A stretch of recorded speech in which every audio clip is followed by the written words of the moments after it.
Expert en informatique, Martial Arnéodo intervient dans plusieurs grands groupes de l'industrie française. À Pau, à Marseille ou Toulouse, il enchaîne les missions. Pour se faire payer, il a eu recours à des entreprises dites de portage salarial. Ça nous établit des fiches de paye. Voilà, on est payé en tant que salarié. On est rémunéré en tant que salarié. Donc une fois que notre chiffre d'affaires mensuel est fait, ils enlèvent leur pourcentage de frais de gestion et toute la somme qui reste doit être attribuée au salaire. Elle s'occupe de tout. En échange, il paye entre 3 et 6% de frais de gestion. Sauf qu'un jour, en lisant ses fiches de paye, il remarque au milieu des lignes officielles des mentions surprenantes qui génèrent d'importantes déductions sur son salaire. Prévoyance, et c'est là où on arrive sur les lignes où on ne sait pas ce que c'est. Là, ça fait à peu près 560 € sur le mois. Sur un autre bulletin, une ligne. Autre charge patronale, l'intrigue. Et quand les salariés demandent des explications, la société leur envoie un tableau avec un acronyme mystérieux, PMG. Ça veut dire, donc ça c'est participation aux moyens généraux, eau, électricité, téléphone, domiciliation.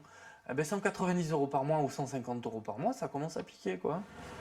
En consultant les réseaux sociaux, il se rend compte qu'il n'est pas le seul à se poser des questions. À Paris, des salariés se sont même regroupés en associations. Bonjour, c'est le nom. Consultants informatiques, ingénieurs, formateurs, chaque semaine, de nouvelles personnes viennent faire vérifier leur bulletin de salaire. Voilà, taxe fiscale et assurance, magnifique.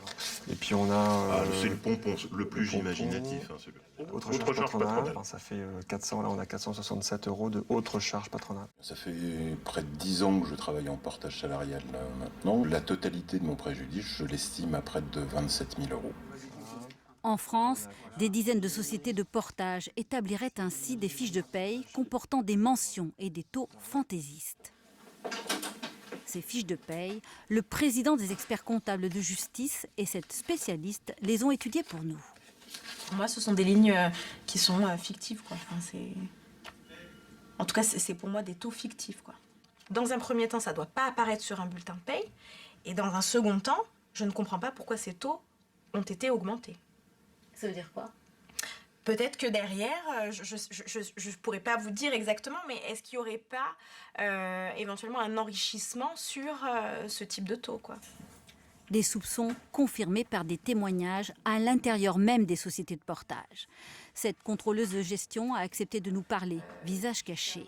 Elle avait alerté sa société sur des sommes prélevées indûment sur les salaires. J'en ai discuté avec l'expert comptable et le commissaire aux comptes. Et on m'a dit que c'était des charges qu'on était censé payer aux différents organismes et qu'on ne les payait pas et qu'on les gardait en tant que chiffre d'affaires en plus des frais de gestion. Voilà. Et clairement, il m'a dit comment veux-tu qu'on vive avec seulement 5% de frais de gestion? Ce serait impossible. Nous avons contacté les sociétés mises en cause. Selon elles, tout est transparent. Elle dément toute illégalité et affirme respecter la convention collective. Elle nous renvoie vers leur syndicat patronal qui a signé cette convention. Les documents qu'on a apportés. Il faudrait les prendre probablement ligne par ligne. Certaines, à première lecture, me paraissent normales et entrer dans le cadre de ce qu'on a écrit dans la convention collective et dans ses avenants. Médecine du travail, des frais d'avocat, d'eau et d'électricité. Quand vos adhérents disent c'est dans la convention collective, est-ce que vous pensez que ça c'est dans la convention collective? Je pense que c'est une lecture imprécise de la convention collective. C'est dans la convention collective, mais pas formulé de cette manière-là. Mais normalement, dans la convention collective, j'ai pas trouvé le fait qu'on puisse imputer de l'eau, du gaz, de l'électricité, des frais généraux d'une société sur la fiche de paie d'un salarié.